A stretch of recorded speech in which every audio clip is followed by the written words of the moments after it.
Ombudsman dan Komnas HAM telah menyatakan TWK itu dalam tanda kutip bermasalah. Nah, kendati begitu, KPK tetap kukuh akan memecat 56 pegawai KPK yang tidak lulus TWK per 1 November 2021 mendatang. Assalamualaikum puan dan tuan. Anda berjumpa kembali dengan saya Profesor Suteki di channel yang radikal, ramah, terdidik, dan berakal. Puan dan tuan dijamin tidak akan merugi mengikuti channel ini, maka jangan lupa untuk subscribe, like, comment, and share. Assalamualaikum warahmatullahi wabarakatuh. Apa kabar puan dan tuan dimanapun saudara berada?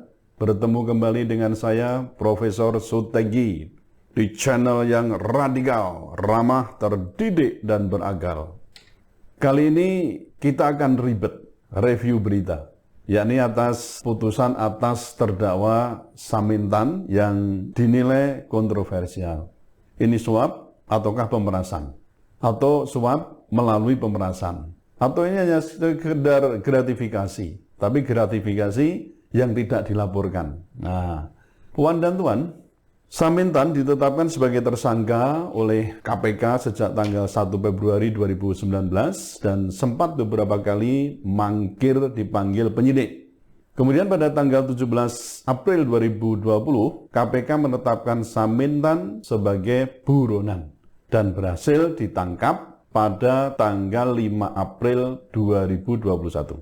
Samintan ditetapkan sebagai terdakwa atau didakwa berdasarkan pasal 5 ayat 1 huruf A Undang-Undang Nomor 31/99 sebagaimana diubah dengan Undang-Undang Nomor 20 Tahun 2001 tentang pemberantasan tindak pidana korupsi, junto pasal 64 ayat 1 Kitab Undang-Undang Hukum Pidana.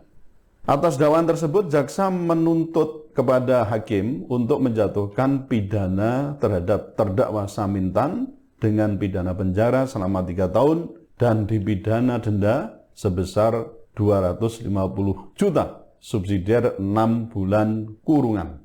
Puan dan tuan, seperti diketahui, Majelis Hakim Tindak Pidana Korupsi Jakarta akhirnya setelah melalui persidangan memutus bebas bos PT Borneo Lumbung Energi itu.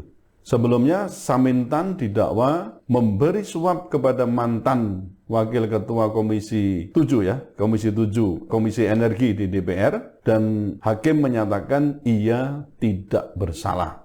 Dalam putusannya disebutkan bahwa menyatakan terdakwa Samintan tidak terbukti secara sah dan meyakinkan bersalah melakukan tindak pidana. Nah, demikian kata Ketua Majelis Hakim Panji Surono di Pengadilan Tipikor Jakarta pada Senin 30 Agustus 2021.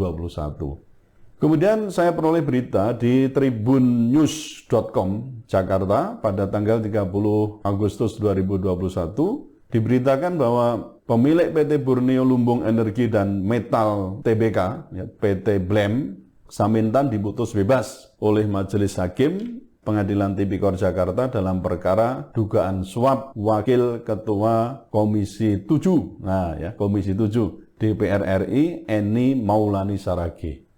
Disebutkan bahwa mantan Crazy Rich itu divonis bebas karena dinyatakan tak terbukti menyuap politikus Partai Golkar Eni Maulani Saraghe. Alih-alih memberi suap, hakim justru menyatakan Samintan sebagai korban pemerasan dari Eni Maulani Saraghe dalam perkara pemutusan perjanjian karya pengusahaan pertambangan batubara atau PKB 2B generasi ketiga. Hingga akhirnya Samintan memberi uang sebesar 5 miliar, cukup besar. Cukup besar bagi kita, sebagai pengusaha tambang, saya tidak tahu. Nah, ironisnya saat Samintan diputus bebas dari vonis yang tadi diberikan, kedua penyidik KPK yang menangkapnya itu malah terancam bebas tugas alias dipecat gara-gara tidak lulus tes TWK, tes wawasan kebangsaan. Nah, keduanya bernama Ambarita Damanik dan juga Yudi Purnomo, penyidik senior KPK yang telah menangani sejumlah kasus korupsi yang kelasnya itu kakap gitu ya. Mereka berdua ini termasuk dari 75 pegawai KPK yang tidak lulus TWK.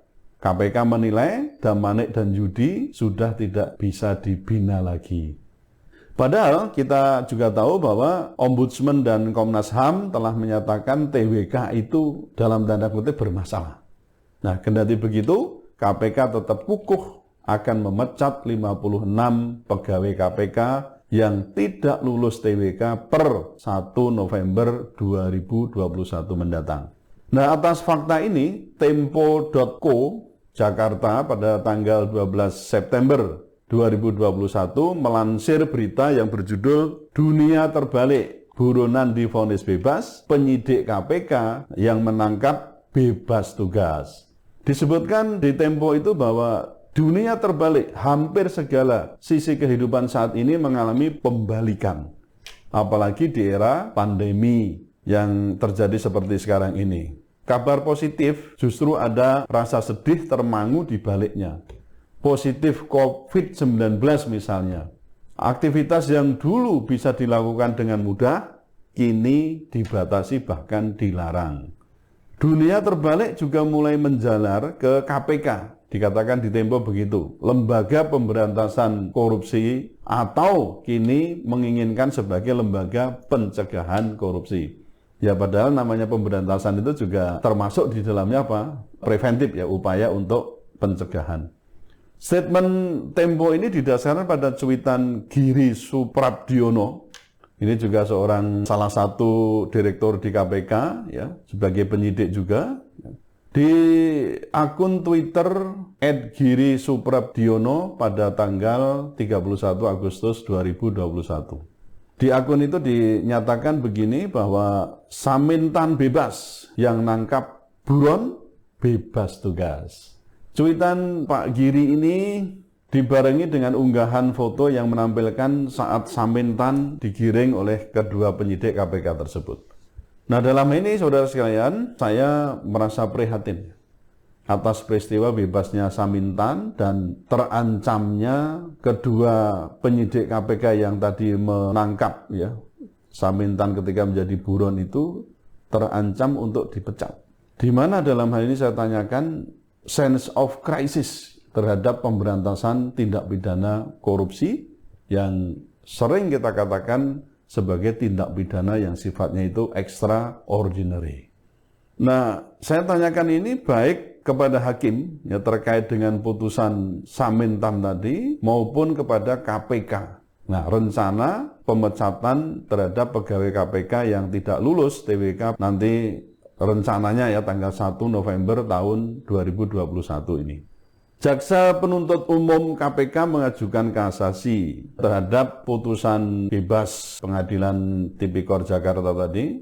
Kenapa dilakukan kasasi? Ya karena ini putusan bebas. Kalau tidak putusan bebas, tentu bisa banding. Jadi karena putusan bebas, maka upaya hukum yang kemudian bisa dilakukan adalah dengan mengajukan kasasi. Dan kita ketahui bahwa KPK telah mengajukan kasasi terhadap vonis bebas terhadap Samintan tadi. Jaksa telah menyerahkan memori kasasi ke Mahkamah Agung pada Kamis 9 September 2021. Nah, meski ada upaya kasasi oleh KPK, tapi kita juga melihat di medsos itu tidak sedikit pengguna Twitter mengungkap kekesalannya atas cuitan Giri Suprabdiono tadi ya terkait dengan Samintan bebas tetapi penyidik KPK terancam untuk dipecat.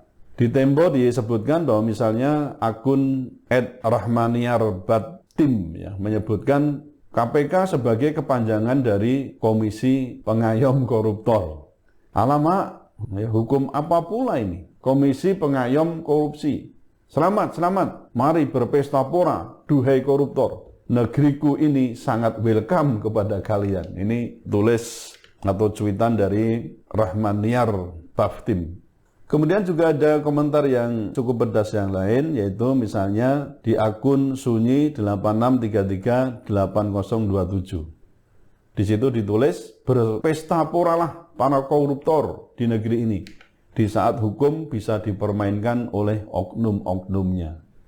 Ya, Puan dan Tuan, akhirnya atas fakta hukum, ya, putusan bebas Samintan ini ada 5 fakta yang bisa kita tangkap sebagaimana dikutip atau dirangkum oleh liputan6.com pada tanggal 31 Agustus 2021. Yang pertama, Samintan divonis bebas tak bersalah. Yang kedua, Samintan disebut sebagai korban pemerasan. Yang ketiga, jaksa KPK mengajukan kasasi terhadap putusan hakim. Lalu yang keempat, kasus pemberi gratifikasi ini belum diatur dalam undang-undang, terutama ya undang-undang tentang tipikor, ya, pemberantasan tindak pidana korupsi. Kemudian yang kelima, pengacara Samintan mengaku terkejut, ya, atas vonis bebas Samintan itu. Nah, sekarang pertanyaannya, apakah adil 5 rangkuman tadi, ya, 5 fakta yang tadi kita sebutkan dalam hal penegakan hukum di negara kita, yang apakah ini sudah berbasis betul pada namanya keadilan? Memang betul, ya, keadilan itu memang menjadi barang yang langka. Oleh karenanya harus diperjuangkan meski perjuangan itu menemui jalan terjal, bahkan mendaki, dan juga banyak onak dan atau duri. Dan mungkinkah yang saya sampaikan ini memenuhi apa yang dulu sempat saya tulis atau saya ucapkan pada saat saya menyampaikan pidato pengukuhan saya pada tanggal 4 Agustus 2010. Waktu itu saya menyampaikan tentang kebijakan tidak menegakkan hukum karena melihat juga hukum itu lebih tajam ke bawah dan tumpul ke atas. Bahkan pencarian keadilan itu sangat sulit untuk diperoleh sebagaimana tadi saya sampaikan, ya. Penuh perjuangan, jalannya terjal, mendaki dan banyak duri. Saya sampai waktu itu mengatakan mencari atau mengharapkan keadilan di negeri ini seperti mengharapkan pelangi yang muncul di malam hari yang sunyi. Panjang umur perjuangan, tetaplah radikal, ramah, terdidik, dan berakal. Wassalamualaikum warahmatullahi wabarakatuh.